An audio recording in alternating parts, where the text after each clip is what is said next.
So, I don't know if this is like an artist thing or just a me thing, but whenever I have a crush on someone, I need to get their portrait done.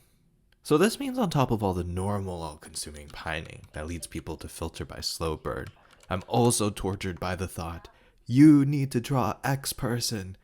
And this thought, this insipid thought, loops and loops in my head, haunting me from daylight into twilight into midnight, and it torments me until I get the portrait done.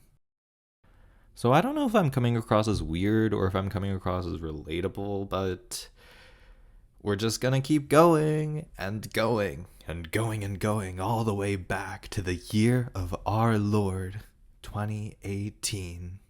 Buckle up, it's story time. So it's a very midday in California, and I'm rushing to class because the bell rang and I'm slightly late to English, and I'm speed walking through these beige hallways. And at the end of one hallway, I do the cursory glance you do to check for hazards or things to loot, and there's nothing immediately attention grabbing, so I keep walking to class. Except midway through that atrium, my brain processes something. And so I look back, and standing in the corner of that room was the prettiest person I have ever seen in real life. And I am shocked. I just did a double take in the middle of the hallway, but for 2 whole seconds, I am unable to look away. But when I finally do, I start speed walking to class, and the whole way there, I'm thinking, this person is not in my grade. I know that they're not in my grade because I would know someone in my grade that's pretty, and I'm so grateful because if they're not in my grade, then I'm not going to be exposed to them regularly. And if I'm not exposed to them regularly, I'm not going to fall for them. And if I don't fall for them, I don't have to do their portrait. And I'm at peace.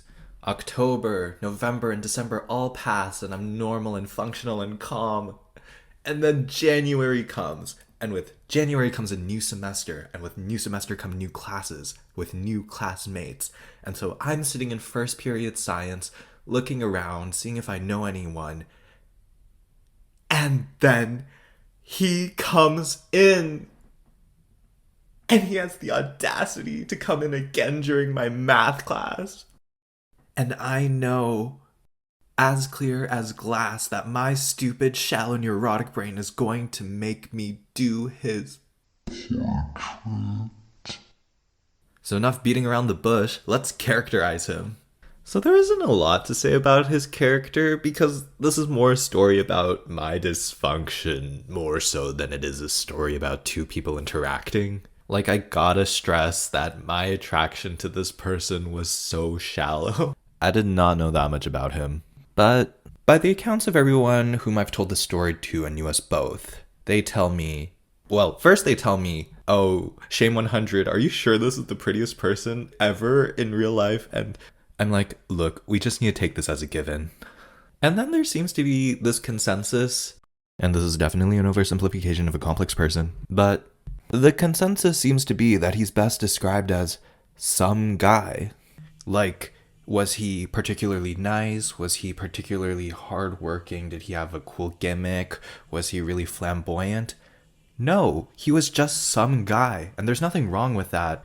It just makes it really hard to describe him in any other terms. So from here to forth, we're just going to refer to him as some guy. I'm so sorry, guy, if you're listening to this. And I know some people will be like, the prettiest person ever, I want to see that, we need a picture. And as a law-abiding, moral, ethical person who doesn't want this to get traced back to me, I cannot do that. But you know who else is even prettier than some guy? TXT Subin, that's who. So we're going to use him as a stand-in for some guy. Thanks, Subin.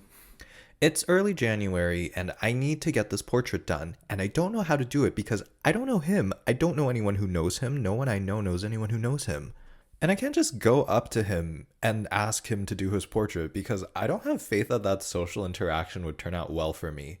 Like, how would it even go? I would be like, hey, like, and he'll be like, who are you? And I'd be like, I'm just like Shame 100, and I like draw people sometimes. Can I do your portrait? I would need to take your picture. And him being like,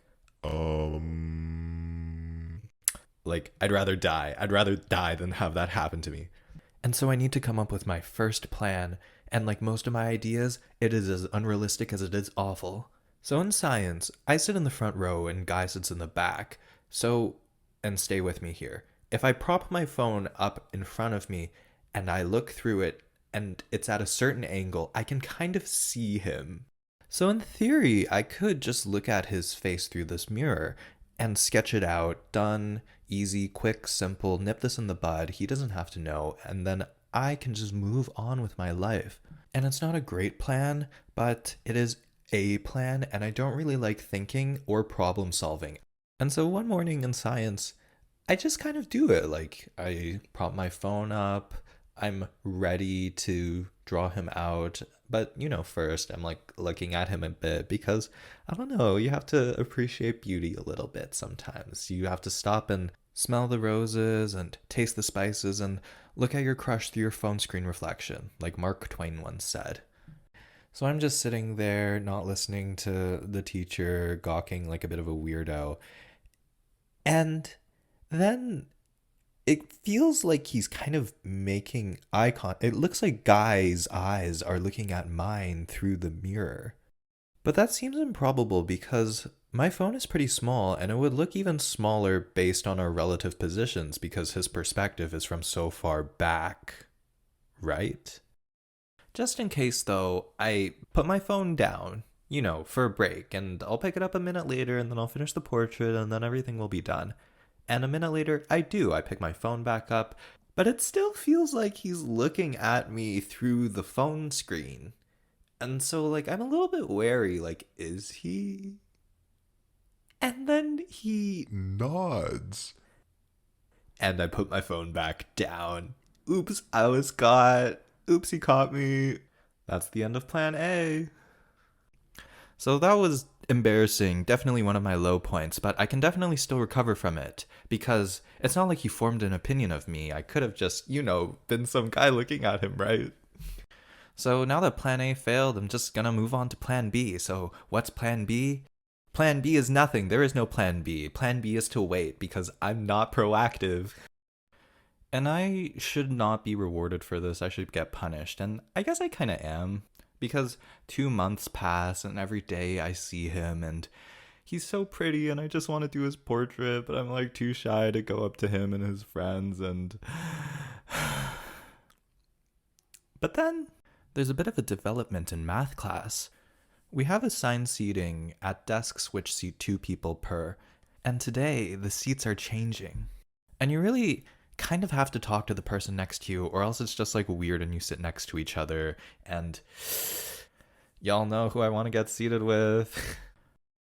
So the names and desks all get assigned and we all go to our desks and I'm seated next to, not Guy, but Guy's friend. Let's pick a name. Georgia. And this is a pretty good development, or at least that's how I perceive it, because despite what you would believe, with my oozing masculinity and Sigma personality, I was not always great at talking to the guys.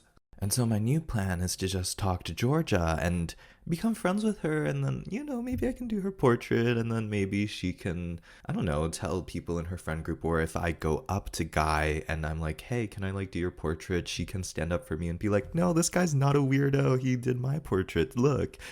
I just need Guy to say yes, and for Guy to say yes, he needs to think that I'm not a weirdo, and for him to think I'm not a weirdo, I need Georgia. And so I sit down, I'm next to her, and I begin the social interaction. And it goes horribly. It is the worst social interaction I've ever had in my entire life. And whenever I tell this story to other people, at this point, they want to know details. And you know what? I want to know details too.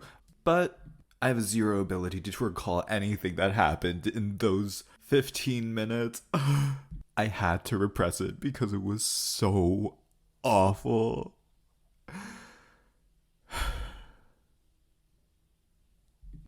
I just want to say that at least it wasn't problematic. But I'm pretty sure at the end of it, she thought I liked her. And I'm so sorry, Georgia. Georgia, if you're listening to this, I'm so sorry. I am in shambles, and for 40 minutes we sit next to each other in silence, and at the end of the period, we both separate as soon as humanly possible. And naturally, she goes straight to Guy, and I know it's over for me because from now until the end of time, he's going to think that I am this weirdo who is like creeping on his friend. And you know what? Maybe he's right. Maybe I deserve that.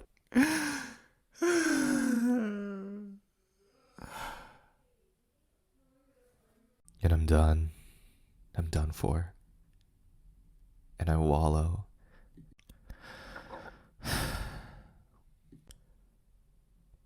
And then Guy stands up and he turns to me and he goes, "Yo, Shame 100, hey." And I know he's only doing this to be amusing, but in my head, I see this as the last time that I will ever be able to interact with him. I need to bet everything on the line now, or I will never have a chance again. And so I go, "Oh, hey, Guy, so this is the first time we've ever interacted. So I like draw people. Can I do your portrait?" He stands there for a second, processing, and then he says no, and my world is crushed and everything around me is falling. And Guy goes, "Why don't you draw my friend over here?" And then points out like his other friend, and I draw him and then give him the portrait on the day that Guy's not at school. And for the rest of the school year, I'm looking for opportunities and none arise. And then summer is coming, it's coming, and then it's here. And I'm not gonna see him again, and I failed. I did not get the portrait done.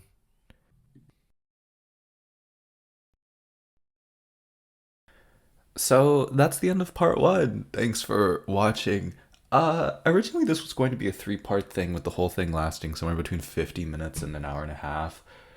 But like this part, put these 12, 13, I don't know how long this is going to be, minutes really humbled me. Like this humbled me so hard. This took so many dozens of hours. So I don't know if I have the time to do parts 2 and 3 because I have to like, do school and work, and I'm pretty sure I'm not making any money off of this, so I don't know if I can justify it. So we'll see if I end up making 2 more. But if you know me in real life, I'm always happy to finish the story.